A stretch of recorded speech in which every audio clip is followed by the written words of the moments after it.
রমজানের মাধ্যমে তাকওয়া অর্জন করো। তাকওয়া মানে আল্লাহর ভয়।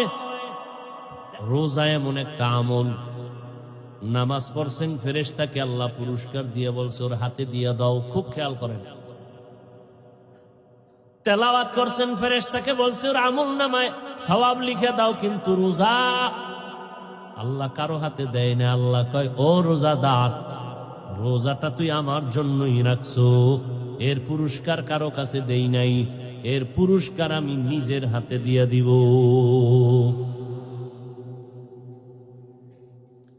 আর এক তরজমা সৌমুলি ওয়ানা আজিজি বিহির তরজমা হলো ও রোজাদার, তুমি আমার, আমি তোমার।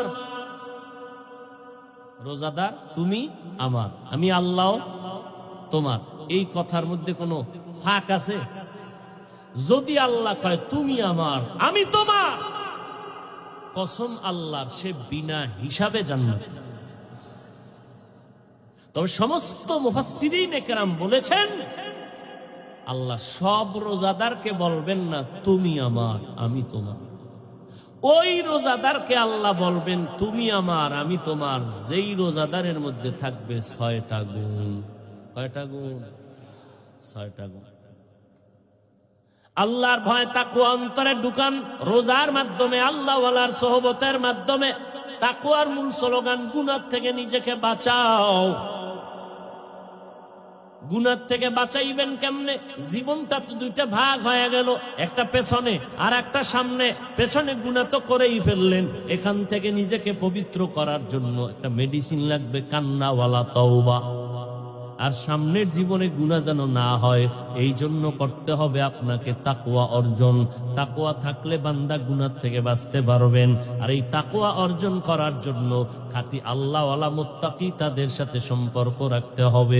এরে নবীর উম্মতের দল, আপনারা এখানে যারা বয়ানে বসছেন, ২-৪ ঘন্টা আলেমদের বয়ানে বসার পরে জীবনেও যারা নামাজ পড়েন নাই, আল্লাহকে সাক্ষী রেখে বলেন এতক্ষণ আলেমদের সামনে বসার কারণে আপনার অন্তরে মরণের বিষয়, আখিরাতের বিষয় একটা ধাক্কা লাগছেনি? এই সবাই কোন ২ ঘন্টা আলেমের সামনে বসার কারণে যদি আপনার অন্তরে হালকা একটা ধাক্কা লাগে, তাহলে আপনি যদি দিন দিন আলেমের সাথে সময় দেন, আমি তো মনে করি আলেমদের বরকতে জান্নাতি হইয়া কবরে যাবে। আল ইহতিরাজ আনিল মাসিয়া, গুনাহের থেকে বেঁচে থাকার নাম তাকওয়া। সহজ ভাষায় বলা যায় আল্লাহর প্রতি ভয় রাখা।